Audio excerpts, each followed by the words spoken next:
in classes, on the Bhagavatam, and by rendering of service, to the pure devotee. All that is troublesome to the heart, is almost completely destroyed. Loving service into the personality of Godhead is praised. The transcendental song is established as an irrevocable fact. Jai Granthara Srimad Bhagavatam Ki Jai.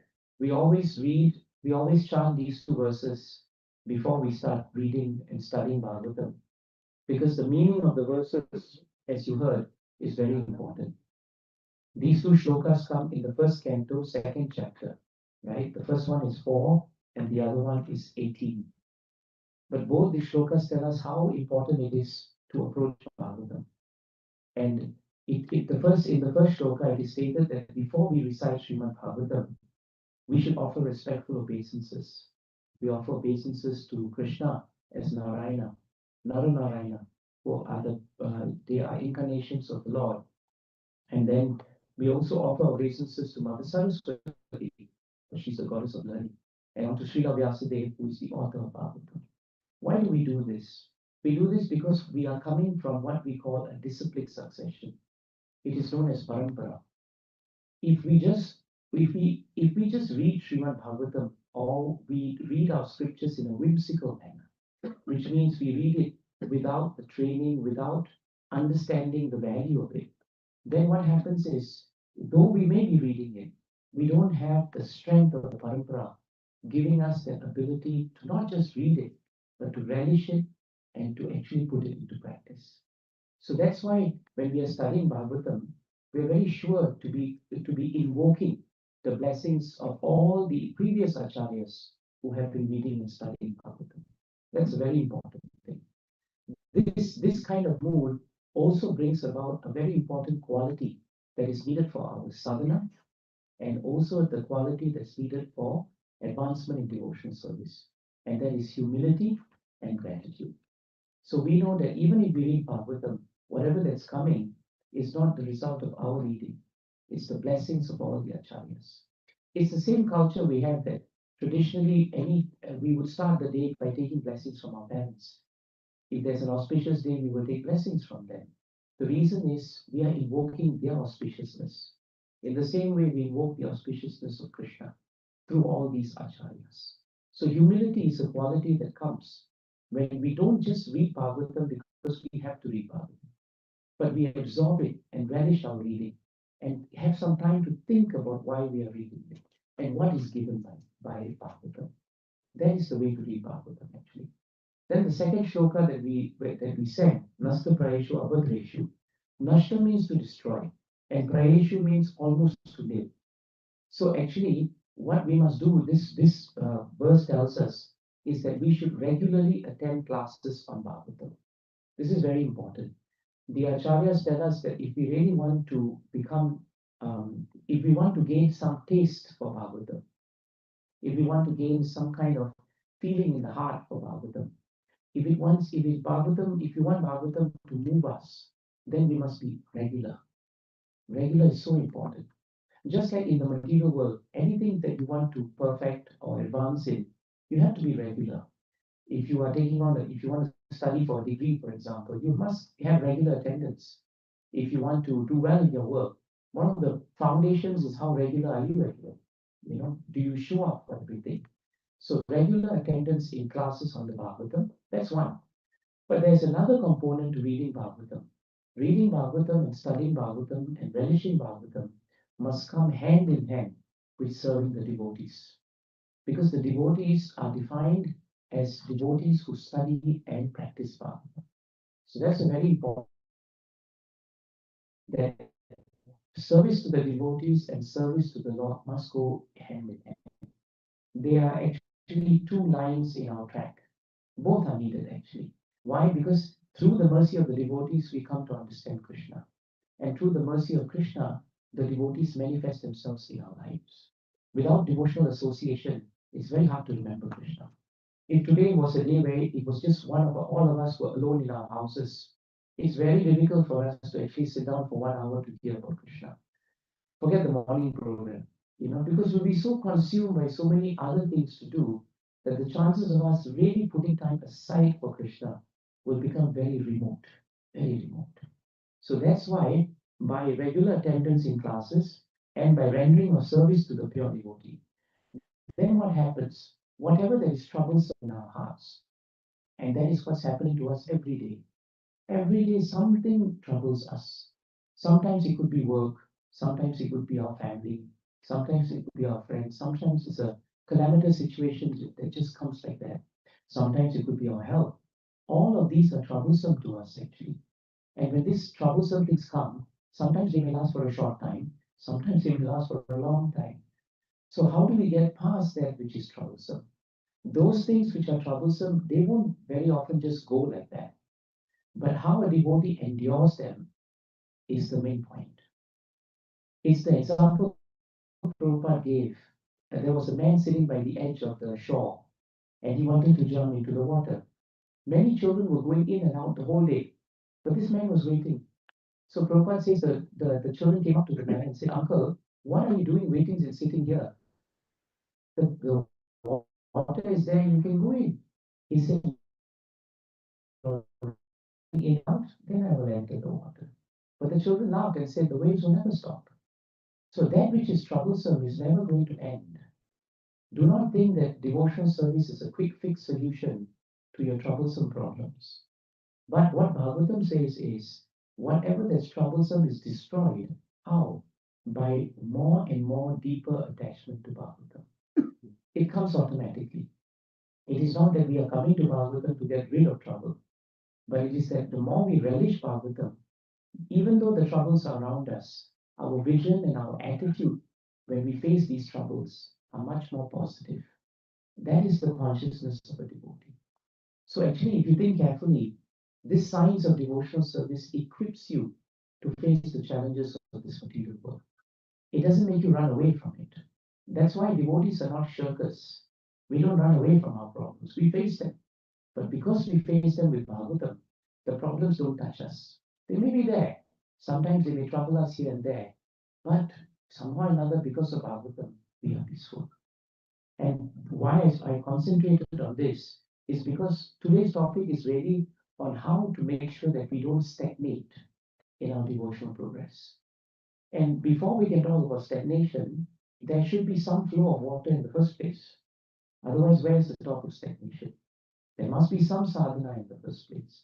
There must be some bhagavatam in the first place.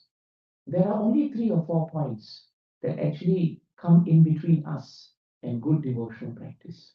We can define sadhana as not just chanting, reading, but sadhana is deeper. Sadhana is good devotional practice. Our Guru Maharaj defines sadhana as good devotional practice. In other words, sadhana is not just I've read my Bhagavatam, I've done my chanting, now I can go out and do whatever I want, say whatever I want to anyone, and do anything because I'm protected by Bhagavatam. That's not devotion practice. Sadhana is a lifestyle, it is not a ritual. So when your sadhana stagnates, it actually means that your whole lifestyle has actually been impeded because of some elements which are there. Those are impediments. The first thing that will help us, or the first reason why our sadhana or devotional practice sometimes stagnate or we find it difficult, is very often because we take for granted the greatness of Krishna. This is one thing that we should be very careful about. It's very easy for us to take for granted how powerful Krishna is actually. And because we don't realize how powerful Krishna is, very often we don't even understand that our devotional service is precious because Krishna is the greatest. So, this point about serving the greatest is very important. Srila Prabhupada tells us a story of how there was a young man in a village, and his journey was that he wanted to serve the most qualified person in the world. He felt that my life should be dedicated to one who is most qualified. Then my service has value. So he looked at the village headman and he felt this village headman was the most qualified. So he went up to him and said, Sir, can I serve you? Because you are the most qualified person. So the village headman said, All right, you can serve me. Then after a few days, he saw the village headman, right, become very subservient to the tax collector of the king. And then he asked the village headman, I thought you were the greatest person, so I'm serving you. And the village headman said, no, no, no, I'm not. I'm just taking care of this village. But the tax collector is much more bigger than me because we have to give all the taxes to him. So I wanted to serve. Then the man said, I want to serve the tax collector. And the tax collector said, okay, you travel with me and we will collect taxes around the country. So for a long time, he thought he was serving the greatest person. Then one day the tax collector collected everything and went to the kingdom. And there he bowed before the king. So the young man thought, oh, this king is greater than the tax collector. So I should bow before the king and I want to be his servant. And the king said, all right, you can be my servant. And so he served him very well. Then one day the king took a chariot and told him to come with him. They rode out to the forest, and under a tree was sitting a sadhu. And the king went there and bowed before the sadhu. So the young man thought, oh, I thought the king was the greatest personality. So who is this person? He's bowing to him. And the king said, this man is actually the greatest personality because he is the personality who's guiding me and who's giving me spiritual potency. Then he said, my dear king, can I surrender to that man? He said, of course you should surrender to him because he is the greatest person. And so the young man surrendered to the sadhu. And one day he saw the sadhu going to the temple, and the sadhu bowed before Krishna. And the young man said, it's so what? The sadhu is such a great personality, but who is he bowing before? And the sadhu said, we all bow before the greatest personality, and that greatest personality is Krishna. And so then the man said, let me bow before Krishna and serve Krishna. So Srila Prabhupada gave this very simple story to tell us that innately, sadhana is actually service. It's a very important point. We forget that. We often think sadhana is just practice, but sadhana is actually service. But sadhana or service becomes complete when you serve one who is worthy of surrender. Sharanyam and Sharanam. Sharanam means to surrender. Sharanyam means one who is worthy of surrender. And the only person worthy of surrender is actually Krishna. Yam Brahma Varunendra Rudra Marutaha Stunvanti Divye Savai Vedai Sangapada Kramopanishadai Gayanti Yam Sama Ga Dhyanavashtitatat Gatena Manasa Pashyanti Yam Yogino Yasyantam Na Vidhu Sura Surakana Devaya Tasmai Namaha. The Sutta Goswami prays very nicely in the 12th canto, 13th chapter, first verse. This is how he glorifies Krishna. He says that unto that personality whom Brahma, the greatest living being in this universe, Varuna, Indra, Rudra, the Maruts, they are all chanting transcendental hymns. That is the personality of Krishna. Then he says, they are all reciting their Vedas, and they are all reciting this as glorification to the Lord.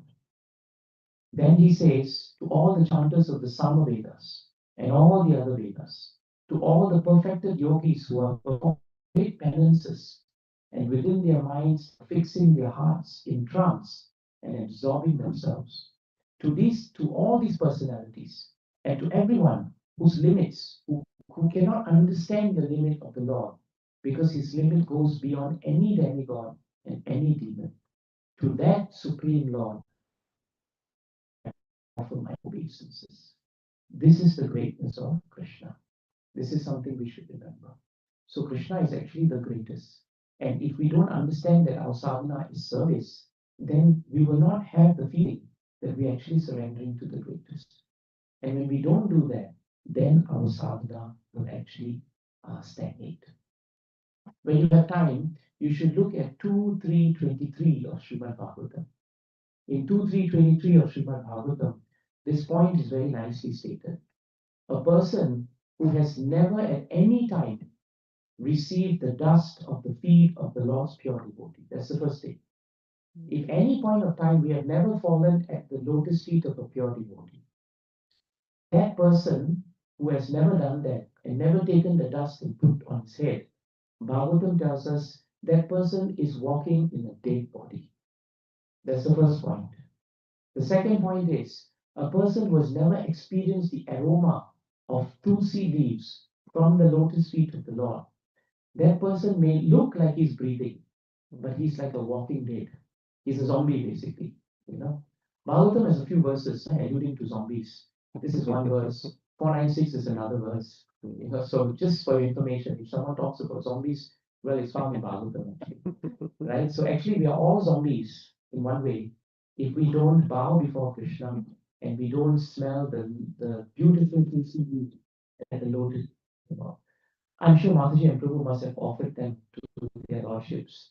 And so we're very fortunate that we are in their presence today. So this is how a sadhaka learns never to stagnate his or her sadhana by really, really meditating on the greatness of Krishna.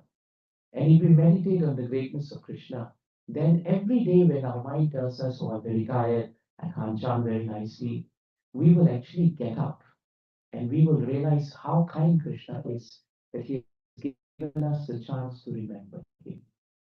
Srila Prabhupada was walking along the shores of an ocean, and then as he came towards the end, right, he looked down and there was a cliff, and they could see the ocean down. So the disciples of Srila Prabhupada, they looked at the ocean and they turned to Prabhupada and they said, Prabhupada, how wonderful and how powerful the ocean and scenery is. And Prabhupada smiled at them and he said, this sea and the mountain may be very beautiful, but how much more amazing must be the creator who created them? You see? So the first point we must remember, very often our sadhana becomes stagnant because we have taken for granted the greatness of Krishna.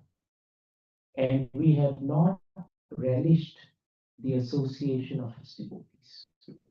If we really look for association of the devotees in conjunction with Krishna, our sadhana will actually pick up. In 10:14, Brahma, it is Brahma's prayers. Tavat ragadaya senas, tavat kara graham graham, tavat moho angri nigaro, yavat krishna nate janaha. The meaning is very powerful. Lord Brahma is praying to Krishna, my dear Lord Krishna. He says here, until people become your devotees, one, their material attachments and desires will remain like thieves. Whatever material attachments and desires we have, they'll be like thieves. They will steal our heart away. So our heart does not have Krishna because it is just running with attachments, material attachments. Then their homes, our houses, they will remain as prisons. Like this house, if we don't have their lordships, the house can easily become a prison because we think we are free, but actually we are so attached to the house has become our prison, our prison. And the third thing Brahmaji says, whatever affectionate feelings we have for our family members, without Krishna, they are just like foot shackles. Foot shackles. They are like shackles. When you have criminals, very often they have cuffs, but they have foot shackles also, right? So therefore, three things happen to us when we don't when we don't become devotees of Krishna. So it's one thing to declare that because I have tilak, I have dhoti, I have kurta, or I have bead bag, that I'm a devotee of Krishna. But it's another thing to behave like a devotee of Krishna. So this is an important point that we should remember. The next thing that's really important is also this point that we don't understand that no matter how many values we may have, very often we have very good values. We are honest people. We are merciful. We do great penance, and we are doing all this. But if we don't infuse bhakti into all of this, then Krishna himself tells Uddhava in Bhagavatam that then whatever consciousness we have is bereft of Krishna. This is a very important point. This point is found in 11, 14, 22 of Srimad Bhagavatam. 11, 14, 22. There, very nicely, Krishna tells Uddhava himself. He says, Dharma Satya Daya Bhedo Vidya Va Tapasa Vitam. In other words, you may have tapas, you may have austerity, you may have religious principles like dharma, you may have satya, you may be very truthful as a person. Satya Daya, right? You may have mercy, you're very truthful, you have lots of knowledge, and you are also endowed with great austerity. But the fact is, Mad Bhaktya Petam Atmanam Na Samyu Prapunatihi. What Krishna is telling Arjuna is that even if you do religious activities, even if you're honest, even if you're merciful, even if you know all your shlokas in Bhagavatam, and you know all your shlokas in Bhagavad Gita, even if you are very, very austere and you do lots of penance and tapas, but he says none of these actually, right, are actually going to purify your consciousness if there is no bhakti in all these activities. You see the point? Because bhakti is the denominator. So our sadhana stagnates when we cultivate these qualities but don't have bhakti for Krishna. Sometimes we're very proud of the fact that we're very good people. We have all these good qualities. But with all these good qualities, if we're not using it for Krishna, or if we don't have Krishna in our heart, then what happens is we are just considered good people. But in this material world, being good attracts karma also. Being bad attracts karma. Being good also attracts karma. So if you're just good but you're not Krishna conscious, then the good has no value because it drags you back to the world. But if you have all these qualities and they are actually filled with bhakti, then your consciousness is purified. So this is where the challenge is when we perform sadhana. Because we don't see the service to the Lord, and because we don't realize that actually the platform for all our activities is bhakti, then what happens is bhakti is given a very small space in our life. Maybe at the point when we come together for a while, but as a way of life, bhakti is not there. And that is why we stagnate. So this is an important point for us to remember. We also don't understand that loving service pleases Krishna more than anything else. It is loving service that pleases Krishna. Sometimes when we want to do chanting, for example, I know many devotees who say, Prabhu, I have a big problem chanting in the morning. Why? Because in the morning when I wake up, I'm very tired, but I need to go and take a bath. So I spend 20 minutes, 30 minutes in the bath. And when I come out, I'm too sleepy to chant and I go back to sleep. Right? There are many devotees who do that. Or I don't know, devotees who have very elaborate arati program in the morning. They hardly have time. They're going to go to work. They have no time. But they have a full arati and everything, but no chanting. That also is a big problem. Because then the arati becomes a ritual. Because there's no chanting of the holy names.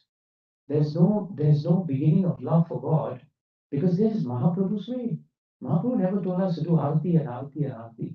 He just told us to sing and chant the holy names of the Lord. And we don't do that. So it becomes very difficult. So therefore, having something elaborate for Krishna doesn't mean that we are actually relishing devotional service. That is very important. In Dwarka, one time Narada came, and when he came, it was on a Wednesday. If you go to Dwarka, you will know that on Wednesdays in Dwarka, Krishna would give charity, Satyabhama would give charity, and Rukmini Mata would give charity. Right? So that's like the standard day for charity. And it would normally happen in the palace, not in the temple of Dwarkadish, but in the palace of Dwarkanath, which is in Bet Dwarka. So it is very famous. If you go there, you will hear this pastime. So one time Narada came on a Wednesday, and he came to see Satyabhama. Now, Satyabhama, right, of course, is one of the principal queens of the Lord. And the Lord's relationship with Satyabhama is different from Rukmini. With Rukmini, Rukmini was very different. Her mood was very subservient and service-oriented to Krishna. But Satyabhama was a strong Kshatriya princess. So she was like the finance minister, home minister, and prime minister. You're from India, prime minister is greater than president. She was like that. And Prabhupada writes in Krishna book that, that Krishna's relationship with her was like a hand-packed husband, right? Hand-packed husband. So what happened was that day, Satyabhama looked at Narada, bowed before him, and said, Narada ji, is there something that I can give you? Because today I'm giving everything. So he said, yes. I only want that which is most precious to you. So Satyabhama was thinking in her mind, oh, I've got so many items of jewelry which are very precious to me. Okay, I'll go and take one and give it to Narada. So she took one and gave it to Narada. And Narada told her, I want what? I want that which is most precious to you. Then Satyabhama realized what he's asking. You mean Krishna? Then Satyabhama became afraid.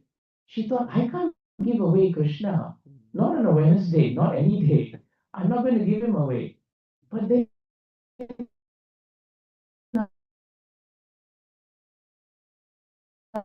others said, but it is a promise to make.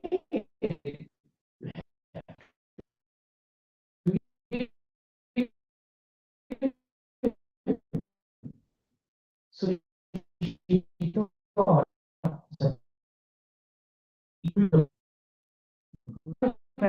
wait, and I give you the equivalent. Is that better? Right? And then Nada's all right. So now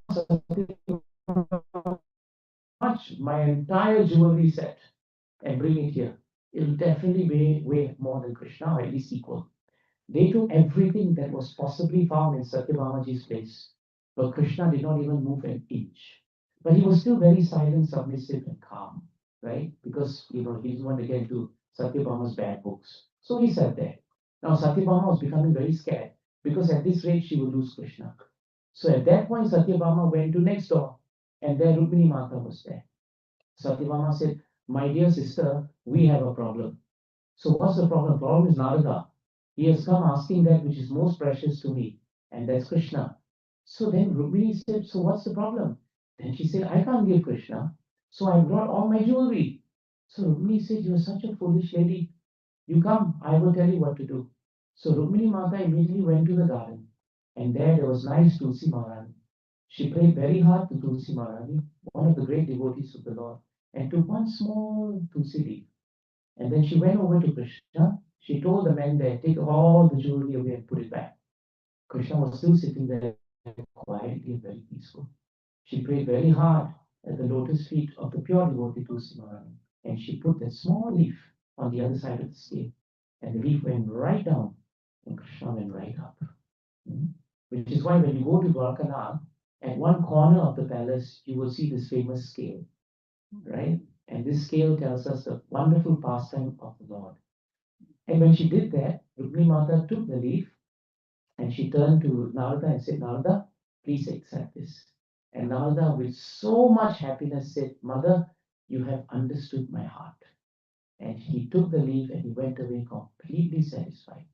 Satyabhama was scratching her head because she couldn't understand this point until she got Rukmini's association. But the point that we are saying here is that we don't understand that Krishna is not after paraphernalia. He's not after elaborate things which appear to be devotional. He's really after how much of our heart is in our sadhana. If there are just 5, 10 of us and we don't have anything else, but daily we are coming to read Srila Prabhupada's books. You've seen the books every day, right? Yuri Prabhu Mataji, they're putting book tables. All of you are distributing books. If every day some devotees can come together and we can read Srila Prabhupada's books, read the Sastras, if we can relish what is there, that few minutes every day will change our sadhana. It will not only change our lives, it will change the complexion of our sadhana. But when we think of devotional service in the form of just a standard program, that may be helpful. But to really build our foundations, we need to go deeper into our study of Bhagavatam, practice of Bhagavatam, and understand that just like the Tulsi leaf, nothing elaborate is needed. All we need to do is try to please Krishna. In Bhagavatam, that is known as simplicity and purity of intention. That is another way in which we can actually revive our sadhana. The third point that's also very important is very often sadhana stagnates because it is not tested. This is a very important point. Sadhana stagnates because it is not tested. It is not tested because we're not serious enough about sadhana. When we take up sadhana very seriously, you'll find that Krishna will test us. The Lord will test us. You know, Srila Prabhupada gave this example. When you want to put up a photograph, I'm looking for okay. Somehow there's no photos or frames here, but there's a TV here. Now, if you want to put up even the TV, you need to put it on a proper frame. Say you want to put up a picture, you need to knock a nail in the wall. After you knock the nail in the wall, right? Anyone who's done that, before you hang the frame of the picture, what will you do? Any common sense person, what will they do? Test it. They'll test it. They will test the nail. Is the nail strong enough? They won't just put the picture because what happens if the nail goes down? So therefore, anyone who takes up Krishna consciousness, they should remember one thing, that when our sadhana is serious, when we are serious about devotional service, we can expect that Krishna will test us. We may be put in difficult situations, we may be challenged with what appears to be a very challenging situation, but that is an opportunity for us to increase our sadhana. Look at Vritasur in the 6th canto. He was a great devotee of the Lord Chitraketu Maharaj who became Vritasur. And Indra was his adversary. And in the battle between Indra and Vritasur actually tells Indra that Nanu Esha Vajras, Tava Sakra Tejitaha. He says, my dear Indra, don't you know that victory is assured for you? Why? Because you have the sage Dadichi's club. The Vajra is made from sage Dadichi's bones. And on top of that, Vishnu Yandrito. You have been blessed by Vishnu himself. So you have been blessed by Vishnu. You have the bones of the pure devotee with you. Of course, you will defeat me. Imagine someone fighting in the battle and telling you, don't worry, I'm going to lose, you're going to win. And then he tells him, why are you so morose? I'm the one going to die. I'm the one who's going to lose the battle, but you are so morose. Why are you morose? Get up and fight. Do you not know that ultimately no one is independent of the Lord? Everyone has to move according to the movement of the Lord. This mood of a devotee helps the devotee sadhana. Because when difficulties come, the devotees never see or blame other people. They don't blame situations. They don't blame individuals. They don't blame anything. They just see it as the hand of Krishna. When you have time, you look at 4:19:34. 4:19:34 stands for this principle of the stagnation of sadhana. Brahmaji is singing this beautiful instruction to Prithu Maharaj. Because Prithu Maharaj wanted the 100 Ashwamedha sacrifices to be done, hell or high heaven or water. He wanted to do it. And he was set up against Indra, who already, he was the only champion with 100 Ashwamedha sacrifices. So when Prithu Maharaj started 1, 2, 3, 4, 5, 6, 7, 8, 9, and he moved up to 97, 98, Indra became very disturbed. Indra thought, oh my God, I'm going to lose my exclusive position. So what did he do? He came to steal the sacrificial horse. He would come in the form of sannyasi and he would run away with the horse. And because he looked like a sannyasi, nobody could kill him because it was forbidden to kill a sannyasi. But everyone knew it was Indra. So then finally Prithu had enough. Prithu told the Brahmanas that I'm going to kill Indra. And then the Brahmanas were doing the fire sacrifice, said, no, no, no, we will kill him for you. You don't have to bother. Then Brahma came and said, what's wrong with all of you? The aim of the sacrifice is to please Yajnapati, not to fight over who's a better devotee or who has got this or who has got that. My yatra is the biggest, my book distribution is the best, my deities are the best, my prasadam is amazing. This is not why we perform devotional service. If we are going to go into the magic box of statistics, we have missed the point of sadhana, sadhaka, and service. And that is why Brahma finally made the very important point. Masmin Maharaja Katha Krita Smachintam. Masmin Maharaja Kritasmachintam adritatma yadhyayato daiva patam nukartum mano tirushtam vishate tamo andam. The meaning is very beautiful. My dear king, do not be agitated. This is the first advice that Brahma is telling Prithu Maharaj. Do not be agitated and don't become anxious because your sacrifices have not been properly executed. Why? Due to providential impediments. Sometimes you want to move in a certain direction, but you find you're not moving that way. Say, you want to do something, but somehow by providence you can't do it. You're frustrated. But Brahma is saying, don't become agitated and don't become anxious. When we become agitated and anxious, our sadhana goes. But when we are peaceful and we accept, then our sadhana becomes better. So then he tells him, we should always remember that if something happens by providential arrangement, we should not be very sorry. What a nice point he's saying. Don't feel sorry for yourself if something is bad, because that is actually Krishna's hand. Then he says, the more you try to rectify such reversals, the more we will enter into the darkest regions of materialistic thought. Very, very important point. And Prabhupada writes in the purport, sometimes the saintly or religious persons also has to meet with reversals in life. Such incidents should be taken as providential. There may be sufficient cause for being unhappy, but don't counteract the reversals. In other words, continue reading, continue studying, continue performing devotional service. That is how a devotee continues, unimpeded. So therefore, actually this point is very nice. Our sadhana will be tested, but when it's tested, our mood when it's tested is very important. And Bhagavatam tells us that actually.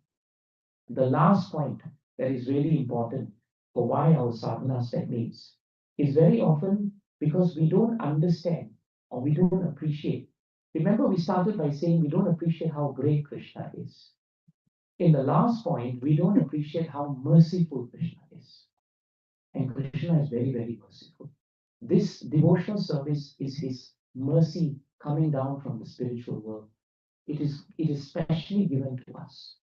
It is so precious that no diamonds, no gold, nothing in this world can ever be more valuable than that. So if we understand the mercy of Krishna, we will really become very peaceful in our lives. Who is that? I think it is Shukadeva Goswami. He chants this shloka actually.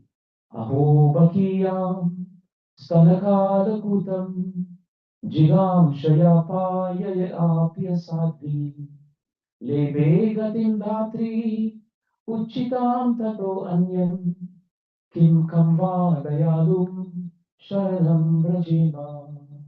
This last line is very nice. It is Kamva Dayalum Sharanam Vrajema. Who do we Sharanam to? Who do we surrender to? One who is the most merciful. So in 3.2.23, Shukadeva Goswami says, how shall I take shelter of one who is more merciful than him? No one can be more merciful from him. Why? Krishna granted the position of mother to the great demoness Putana, even though she was unfaithful, meaning she had no faith in Krishna. And second, she had prepared the deadly poison, Kalabuddha, and that deadly poison was meant to kill Krishna. Putana is very important to us in devotional service, right? Doesn't mean we do arati for her, worship her. But Bhagavatam says she's important to us. Why? Because Putana showed us something very important. Putana came dressed like a gopi. She walked into Vrindavan Dham and into Mother Yashoda's inner quarters to see Krishna. You know why she could do that? Because Krishna book tells us she played the part of a gopi perfectly. She had rehearsed the role of a devotee for a long time. And then when she walked in, right, she played her part so well that all the devotees, including Yashoda Mata, was thinking, oh, what a nice devotee this lady is. Coming in, she must be wanting to feed Krishna. Because many gopis did that. They came to feed Krishna. So Mother Yashoda thought that was it. But we all know Putana's real form was very demonic. Putana knew that if she entered the house of Nanda Maharaj like that, they'll all scream or they will stop, or Krishna also, may become too frightened. She wanted Krishna to be in a state where she could feed him. The only way a mother can feed the child is if the child is safe and secure with the mother. Otherwise, children will not be ready to be fed that way. So, for weeks, Putana prepared herself. She did her homework very well. How to be a devotee. She probably read the manual, right? Must put nice tilak, right? She did some nice purificatory things. She started thinking, if I want to get into the role, I have to really pretend well. I need to feel devotional. And so she did that. Actually, the word pu means virtues. Ana means no. So Putana is one who has no virtues. Even though she had no virtues, she pretended very well. And she pretended so well, she could cheat the best of the best. Yashoda Mata is like premium quality devotee, right? If you can get by a premium quality devotee, showing that you're a devotee, you must be very good at what you do. And Putana was very good. So because of the fact that she had to pretend to be a devotee, she had to develop some sentiment for Krishna. So therefore, when she entered the room and she saw Krishna, she was still in the mood of being that maid servant. But she was really Putana. And Bhagavatam tells us that she tricked everyone. But when Krishna saw her, what did Krishna do?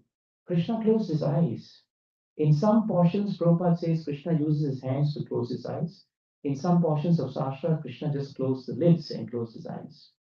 And Shastras tell us there are many different versions of why our acharyas tell us he closed his eye.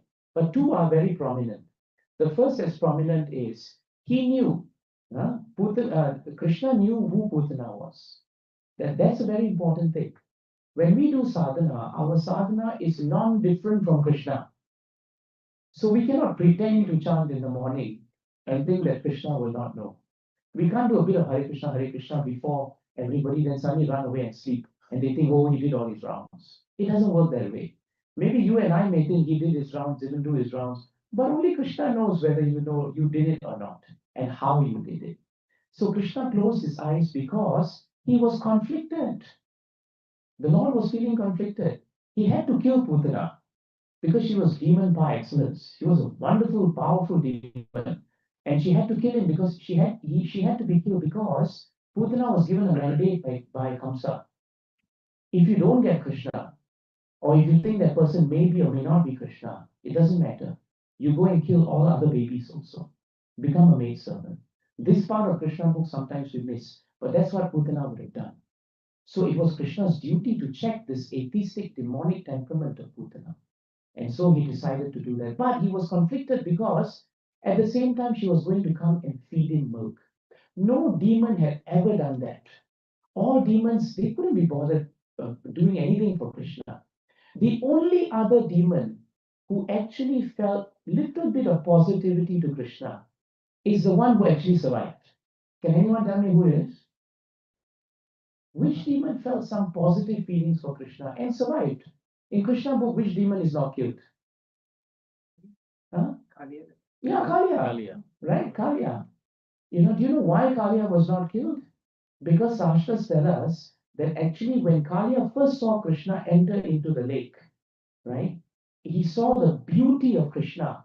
And for that moment, even though Kaliya was envy personified, when he saw the little child Krishna, in Krishna book, Kaliya thought, how beautiful is this boy?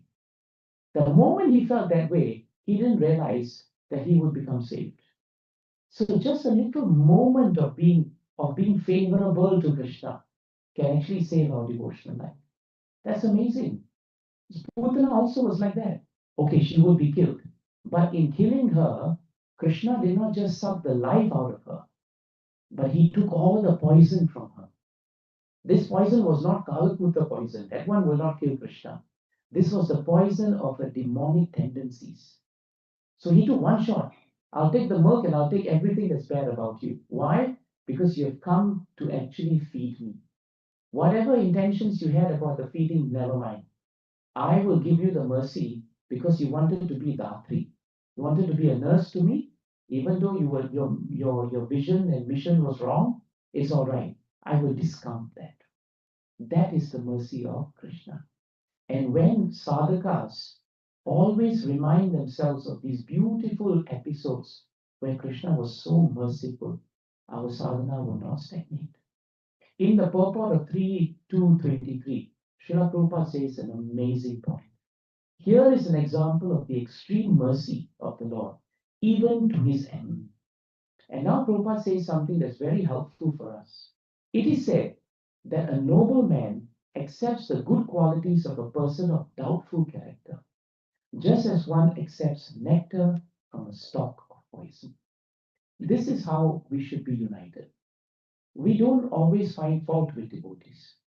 If we can even find one nice quality, then our mood should be to fan that quality and be grateful for that quality. Because that quality is coming from Krishna. So even if you pretend, right, to be a devotee and end up wanting to kill Krishna, Putana was delivered. In fact, at the end of the day, the body of Putana assumed its real proportions. And remember, the residents of Vrindavan came and saw baby Krishna right on top of her. And they were so scared, they thought the demon had come to kill Krishna. They didn't know that Krishna killed the demon. So they brought Krishna down, they did all the drishti and everything for him. But the beauty Bhagavatam says is the body of Putana was there for many days. But it was not decomposing and it was not smelling. In fact, Bhagavatam says the smell of Putana's body was of sandalwood. We ourselves, when alive, we don't smell of sandalwood. We have to put perfume here, perfume there. But Putana, when she died, she was smelling of sandalwood. That shows that even if our sadhana is not strong inherently, but if we value and meditate on the mercy of the Lord will surely help us in sadhana because we are trying. Krishna sees our efforts. He is not worried about outcome. Outcome is not in our hands. Outcome is always in Krishna's hands. So these are the principles that will help us. And if we follow these principles nicely, then by Krishna's mercy, our sadhana may be challenged, but it should not stagnate. And if you feel that it is stagnating, then the most important principle is to reveal your mind in confidence to like-minded devotees. This is a very important part of Vaishnava relationship. Don't stand up and make an announcement, my sadhana is bad, everybody come and help me. That's not confidential. Confidential means you speak to someone whom you trust, someone whom you can work with in your congregations. Reveal your mind to them. And they should be mature and sensitive and serve you to help you also in your devotional service because they also need help.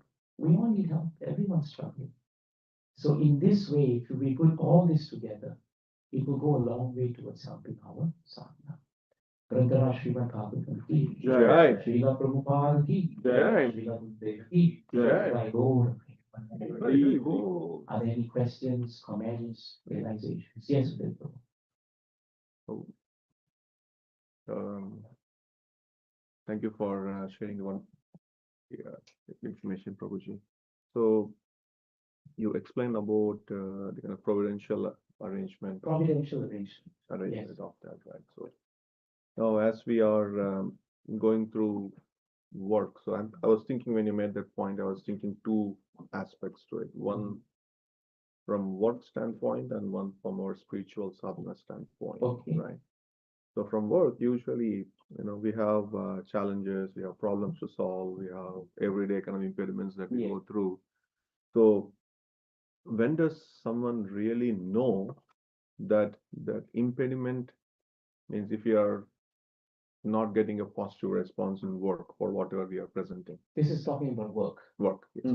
Okay. So when does we know that, okay, this is not working? I've tried, I've given everything, but it's not working. So when to understand that it's not working because of providential arrangement, or is it because of my own impediments or shortcomings? So when to understand and balance that? Actually, we should understand that in both cases, it is happening at the same time. Krishna cannot be removed from whatever actions you do because he's the permitter of the action. He's Anumantaha Upadrishta. His hand is always there. We have a mandate for work. We try our best to work. And despite all our efforts to or we lose our job. We try very hard. Sometimes I would try many hours in work because there's also the question of previous actions and reactions. For him, I want him in another position. What looks like an impediment eventually turns out to be something good for us. So my suggestion to devotees who are grappling with this problem is don't think too much. Don't overthink it. If something happens that's good, pray to Krishna and thank him. If something that happens that isn't good, don't blame him. Just look to yourself and try your best. But after trying your best, then only each one of you will know what is trying your best, because each of you have your own levels of trying your best. You can never speculate what exactly it is. But it isn't important, you see. What is more important is in whatever situation you are in, whether you have work, you don't have work, are you remembering Krishna? That's the most important thing. These things will never stop, Prabhu. Whether you are taking up devotional service very nicely, not nicely, the problems of the material life continue unabated. But don't get bothered by them so much. That's why our sadhana is good, because sadhana keeps us in a very peaceful way. Whatever happens, I know Krishna's hand is there. I will try. I will do what I have to do. But if it's not going to work, I'm not going to fall down and die. I know Krishna has planned. All good devotees operate from that angle. And that's why, from my experience of seeing such devotees, they never lose out in anything they do eventually. They're always protected by Krishna. Always. Is that helpful? Yes, sir. Apramaya Prabhu, please. You want to add that? No, question. Okay. Is that all right, Uday Prabhu? It says, Prabhuji, that's Yes. yeah. True. Question is that in the Nasta Prayatma Bhakti, Yes. right? Why still Prabhupada translate like the word is that is troublesome to the heart is almost completely destroyed. You would have write that is troublesome to the heart destroyed. Yeah. Why it is almost completely Why? destroyed. Actually, Maharaj gave that answer in a few classes. He said that the reason why all these impediments cannot be completely destroyed is because we have a sharir. As long as we have this material body, then the difficulties and impediments, something must remain. Because the body attracts such things. Till the day you die, for example, there'll always be some problems. Whether it's work, whether it's family, or whether it's your own mind. So therefore, it cannot be completely mitigated. The only time we can be completely destroyed is after you die. But by then, most people will think, oh, what's the point? I'm dead. But the point is not when you're alive, that's important. The point is after that, where do you go with your consciousness? Is that helpful, bro? Yes. Yeah. Very good question. One more question. One more question, okay? Then we go to Ajay. Okay, Prabhu. One of the points which you explained today is that Krishna will test us and increase our sadhana, right? Yes. Why this test? I'm really scared of the test, Prabhu. Scared of Whether the we would be able to handle it or not, Prabhu. So I'll give you 2 points. It is stated in Shastras that whatever test that Krishna gives for a sincere devotee, he also gives you the strength to be able to face the test. He does. But when he gives you a test, Prabhu, it is often to increase your helplessness and your dependence on him. Devotees never feel hopeless, but they can feel helpless. There's a difference. The materialist feels hopeless because there's no hope for him, because he thinks he's whole and soul, you see. He has no concept of God. But the spiritualist, the devotee, will feel helpless. In Bhagavatam, so many devotees felt helpless. Parikshit Maharaj in the first canto, 19th chapter, one of his prayers is, he says to all those who are gathered there, please pray for me, because I'm a helpless, surrendered soul. That's his mood. When Gajendra was caught by the jaws of the crocodile, he felt very helpless. And everything left him, everyone left him also. So, he actually does that to make us better devotees. But if we want to avoid all that, maybe we should just be more vigilant now, so that Krishna doesn't have to put us in that situation and give us a few slaps to wake us up, you see. It's like telling children, do your homework. Don't want to do your homework, I'm going to punish you. So if we do our homework nicely in Krishna consciousness, there's no reason for Krishna to put us in difficulty. Because the devotees are up to the mark. But when we're not up to the mark, then we have to be put in difficulties. Sometimes Krishna puts great devotees in difficulty to show us how to behave. That's the whole Bhagavatam is a manual for that, to show us how to face these difficulties. But it's not that the great devotees need to, because they are fully surrendered to Krishna. So the next time we have an impediment, don't blame the world. Introspect on your own sadhana. Introspect on your own behavior. It's our behavior very often that attracts all this nonsense. Nothing else. It's really our behavior. Is that helpful, Prabhu? Yes, Prabhu. Very good question. Ajay, Prabhu? I have two questions. Yes, One. first question. First question is when you're doing Srimad Bhagavatam, right? Narayana Namaskritta we call. So when we're talking something right, also we call as a Srila Prabhupada and then we start. Yes. So here Narayana Namaskritta means Narayana Rishis. They are from the Guru Parampara. Yes. And Vyas, they have also come the picture Guru Parampara. But there is a one point Devi Saraswati. Yeah. But Devi Saraswati belongs to demigod. So why we need to initiate the demigod into the... That's a good point. The reason why Saraswati is put there is because she represents the learning aspect that Krishna gives us. So our mood is not to condemn the demigods, but in Bhagavatam invokes the mood of how we should learn Bhagavatam, because Saraswati Mata is such a great devotee of the Lord, and she's so exemplary in her learning of the scriptures. It is stated in the Vedas that Brahmaji is always turning to Saraswati, his wife, because she's always absorbed in studying Bhagavatam and remembering the Lord. So therefore, in Bhagavatam, we are remembering her not from a viewpoint of a devata. We are remembering her from the viewpoint of a devotee who's always absorbed in learning and hearing Srimad Bhagavatam. Is that helpful, Prabhu? Second question. Second question is, it is a critical question. It is a Critical question. critical question. Somebody's going to die, isn't it? Because we need some help on this question. Okay. So we I'm get very a worried, bro.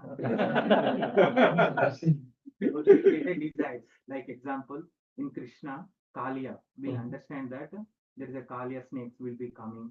So similarly, our desire will also become snakes. Okay. So sometime for some point of time, Krishna is came into the Kaliya and he will dance. After that, it will go. Yes. So our Srila Prabhupada is also telling. So desire will also come into the picture when the snake is also very serpent is there. When you take out teeth, then it will not work the same. So in my devotional service, desires will come. So sometimes I am failing, sometimes I am passing. So always I am not passing. Always sometimes I am failing also. So how to take out that teeth?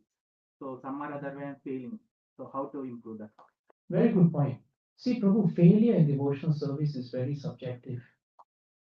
When a devotee feels he's failing, that is very often his humility. You may not be failing. You are trying your best, but somehow or another you are in a state of helplessness because there are modes of material nature for years and years and years and lives, which are like kalyas, and they often trouble us also.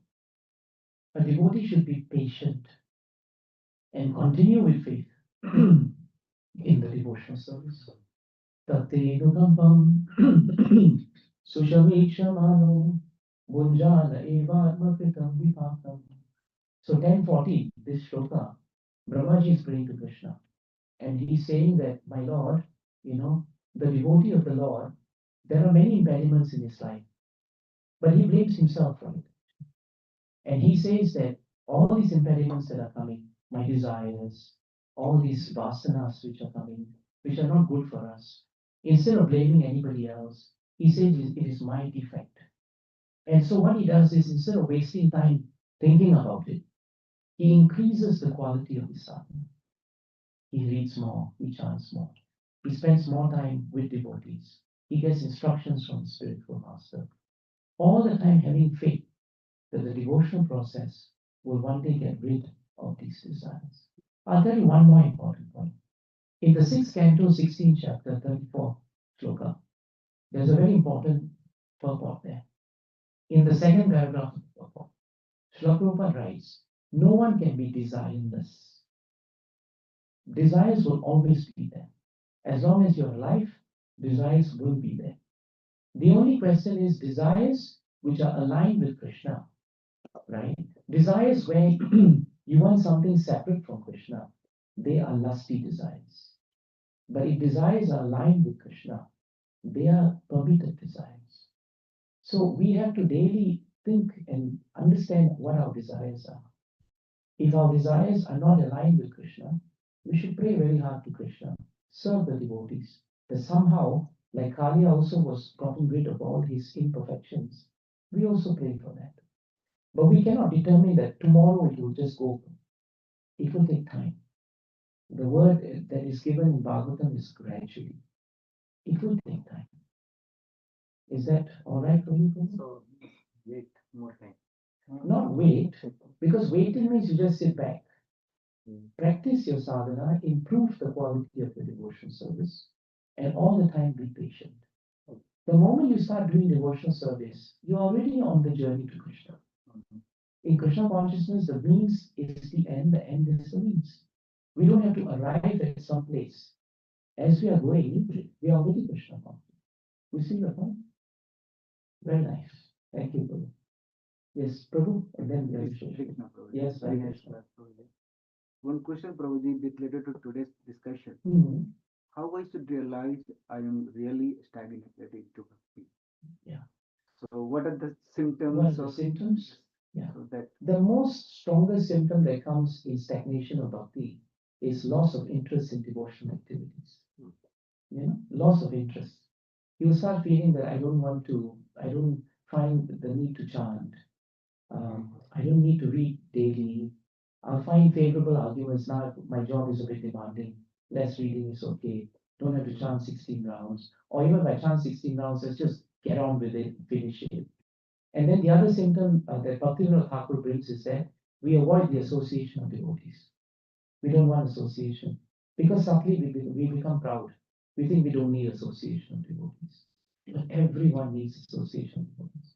Prabhupada would say, I want the association of devotees. I remember my Guru Maharaj, I used to tell him sometimes when he was in Singapore, he would stay up and talk to all the devotees. Then I would keep going back and say, Maharaj, you have to sleep, you have to sleep. One day he told me, just shut up. Stop telling me to leave. You think they are troubling me. Don't you think that I want their association? They were all 18, 19-year-old boys. And Maharaj told me, I want their association. Then I could realize how eager he was to have the association of devotees. He was not discriminating, oh, these people are very young in devotional service, my rasa is very high. He did not think that way. He said, they are devotees. I want to spend time with them. What's the problem? He said, you go and sleep. You're saying that because you are sleepy, you go and sleep. So you see, Prabhu, these are symptoms of it. The last symptom is you will find fault with devotees. That's the most dangerous part of stagnation. You start becoming very critical of devotees.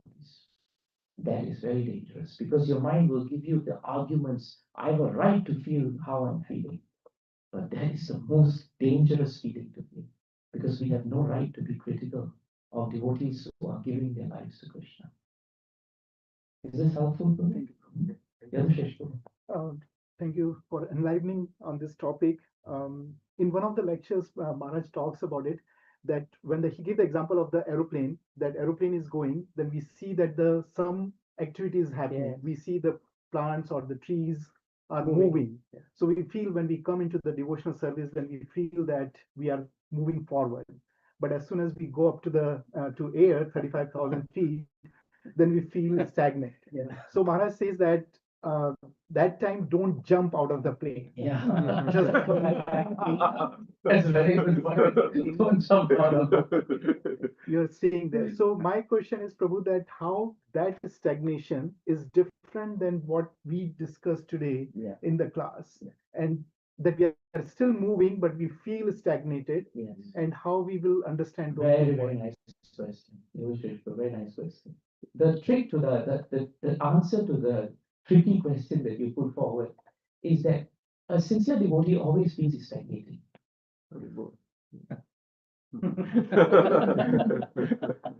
I'm just repeating you what Maharaj repeated to us. A sincere devotee never feels that I've arrived. They always feel that what I'm doing is not good enough. Need to do more. Need to chant more. Need to read more. I feel that I'm not having the fire that I had in the first few years of my life. When you feel that way, it's a good feeling. Because what will happen? You work harder for Krishna. The worry is when the devotee says, I'm all right. I'm in a good space. I'm very sadhu. I'm in the deep space with Krishna. You all are not. It's okay. That's the danger. That is the danger. So that's a simple answer to what you said. When a devotee feels, all the great devotees of Bhagavatam, never as they said that we are such great devotees of the Lord. They always said, Lord, we are full of faults. We have forgotten you for so long. That's the mood of a devotee. Of course, don't keep saying it artificially. That's the other problem sometimes. I'm very fallen. I remember one devotee came to Maharaj and said, Maharaj, I'm very fallen. Maharaj said, that's true. You're very fallen. Now get up and do something about it. And Srila Prabhupada, someone said, I was doing this for Sharanagati, right? Someone came up to Prabhupada, a disciple of Prabhupada came and said to Prabhupada, Prabhupada, I'm most fallen. And Prabhupada said, you're not most anything. You're not most anything. Even fallen also, you're not the most fallen. So we have to be very careful not to cheat ourselves. It's a constant battle, though. But it also helps if you are surrounded by well-meaningful devotees who can actually give you a different perspective, who can tell you, Prabhu, I've noticed that over some time, you used to do these things, but now you're not doing it. If someone has a relationship with you and they lovingly tell you that, you accept it without, being pinched by false ego, then you can grow. I've seen many devotees grow because, they're able to take that from a devotee whom they know really cares for them. And that helps actually. It helps. In Singapore, we find that the building of Vaishnava relationships, if it's deep enough, we can actually help each other check ourselves. It really helps. In Ishtagoshti and all, it is very helpful. But Maharaj told us, you need adhikar. There must be some kind of relationship. Maharaj told us if the relationship is not there, then it may be difficult because sometimes, and this has happened many times, because I hear this all the time, devotees feel why the person came and told me you haven't done this, haven't done that, you're this, you're that. And then devotees feel hurt, you see. But if you see someone is respected as a senior devotee in the community, and he or she comes and tells you something, accept it. Because they see better, they know better. So we should accept it. So that's why we need the medium of senior devotees in our congregation. We need it. We need it. Well, I was just thinking about this. You see, like you said about life has its way of throwing a curveball. I mean, in US we call it a curveball in baseball or googling cricket or whatever. You might have some intentions, you might have something, but life has a way. Krishna has a way of because you talked about the testing part. Usually, when a devotee goes through my experience, at least, even in my personal experience, having lost a wife, she has no business dying so early. She could have lived for another 20 years easily. But what I find interesting is that when devotees go through stressful circumstances or unfavorable circumstances, they don't ask the question, why me? They use the word try me. They don't say why me, they say try me. In other words, they're willing to accept situations which are not favorable to us because we see Krishna setting that as a way of moving forward in some form. He's trying to tell us something, he's trying to give us something. And like you said, my experience has always been that when he gives you a difficult situation, he gives you also the strength and the wisdom to follow through. Yeah. One of the most important things I thought was very, very fascinating this time when I was in Rajkot, this was just after the cremation. After cremating Anu, when I was there, I was going through Maharaj's calendar, and it's nothing December 23rd calendar. Maharaj talks about this. He says, when you are faced with situations for which you don't have answers, you don't know how to think and what to feel and things like that, the best thing for you, and you don't know the path forward, you don't know how to go forward from this situation, how to overcome the situation, go forward. He said the best thing is to pick up Bhagavad Gita, Bhagavatam, and sit down with it. And instead of asking me, why me, thing, he said, just sit down and start reading it. You may not get any answers for one day. You may not get answers for a week. You may not get answers for a month. You may not get answers for a year. And recently, when we met in India, when I mentioned this to you earlier also, you kind of smiled and told me you may not even get it for years, that answer. But rest assured, if you just stay with studying the Bhagavad Gita and Bhagavatam every day, as Maharaj said, just stay with it. Wait for Krishna's answer to come. I mean, because Prabhu was saying, should we just wait? I mean, should we just say, no, it's not just wait.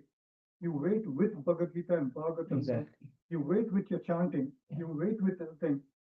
The answer will come. There's no question about it. The answer will come. And instead of asking the question, why me? It should be try me. Say, Krishna, you want to do this? Okay, let's go for it. Let's go for the next level. Whatever you want to deal, however you want. Because at the end of the day, that's what Chaitanya Mahaprabhu says. That's what we are all supposedly striving to go. That whether you handle me roughly by embrace or make me broken hearted. Imagine this, roughly by my embrace or broken hearted. Yes. And you're not, by not being present before me, you're still by worship of the Lord unconditionally. That is the ultimate goal of our, journey of Sikshastika, isn't it? So I thought that was an interesting point that you were making about when devotional service gets tested, it's not tested in a negative way. No, It's actually kind of you want to say. It is, no, you're right. I like this idea of tribing, right? It's a very different way to do it. I remember also sometimes Maharaj telling me, I would say, Maharaj, why is this happening to me? And he would say, why not? Yeah. Right? Why not? Why not you? What makes you think that you shouldn't be going through this? Because so this mood of trying me means I'm surrendering to Krishna. Because one of the I think from childhood we have been brought up with a certain sense of entitlement, which follows us very subtly. Yes. So we feel that I kept telling people when I gave classes after Anusya passed away, I visited Hyderabad and I visited Bangalore and few places. Temples asked me to come and give some classes there. And I was this thing kept going through my mind. I kept telling them, I can right now put my bees aside and be very, very angry with Krishna, saying that after 35 years of chanting, after so much service I've done for bringing people to Krishna conscious and all that, why did you have to take my wife away? You couldn't have taken somebody else's wife away? I'm now left alone at the age of 65 and above. I have to learn how to upload things to Google. I don't know how to use a computer. I have to upload things to Google Drive and all that. At this age, to relearn everything, to even to do online banking and all that. Why did you take away the one person who was actually supporting me doing all the stuff? I could be very angry with it. I could be. I mean, I will be justified. Yeah. If you talk to anybody, they'll be justified to saying, you know what, Prabhu, you're right. You should be angry because there's no business Krishna should do this to you at this point in your life. But no, that's not the way to do it. That's not the thing. Because what is it that I have done so much that Krishna has to, make, and he has to be my order supplier, and instead of I being a servant. What has he done? I mean, what have I done so much that he should be my order supplier, and rather than I be a servant? So I think this is something that because this concept of entitlement is subtle. It's very strong. It's a very subtle thing that keeps driving us all the time. That I've done so much service, I'm entitled to some relief from distress. Yes. Why? Why do you have to get relief from distress? If Krishna says, no, continue giving distress to this person. You have to accept it. Very true. Devotional service is not like membership in a club. Yeah. We don't expect perks and privileges. We don't. Thank you for sharing that. I think it's a very, very intense and very relevant point to all of us, actually. And it doesn't get more difficult than that. It doesn't. Thank you, Prabhu Swamiji. It's so enlivening to hear so many nice questions, queries, sharings, realizations. Please take this process seriously. It is so, it is so merciful of Krishna to give himself this way. We have one life. We don't know when we're going to leave. We really don't. And this is why every day should count. Whatever happens, every day should count. So many lives, we have so many wives, so many husbands, so many children. We don't remember a single one of them from the past life. Yet we must have told that husband or that wife, you are the only one, you are the most precious, you are the best. And in this life, we cannot even remember what we said to them. But what is really going to be with us is Krishna. Krishna never forsakes us. We have forsaken him many, many times, but he has never forsaken us. Jai Grantara Srimad Bhagavatam ki Jai. Srila Prabhupada ki Jai. Srila Gurudev ki Jai. The Guru Vaishnava. Jai. Manu Prabhu, Rashmi Mataji, I just want to thank you very much for having us here and putting that wonderful form of emotions. That's your mercy too. No, no, it's their mercy. They have come. They have come. Thank you, Prabhu Swami, and see you sometime. Hare Krishna. His Grace Devakinandan Prabhu ki jai. Jai. Jai. Tricky, difficult question. But I like the point of don't jump Devotees, out we're of going to the close this room now. That Maharaj in so funny way he said Don't that jump out of don't the jump plane. out of- what will happen if you jump out? He explained that. I always remember that part, but I forgot the last part you said. Jump out of the plane. Don't jump. So,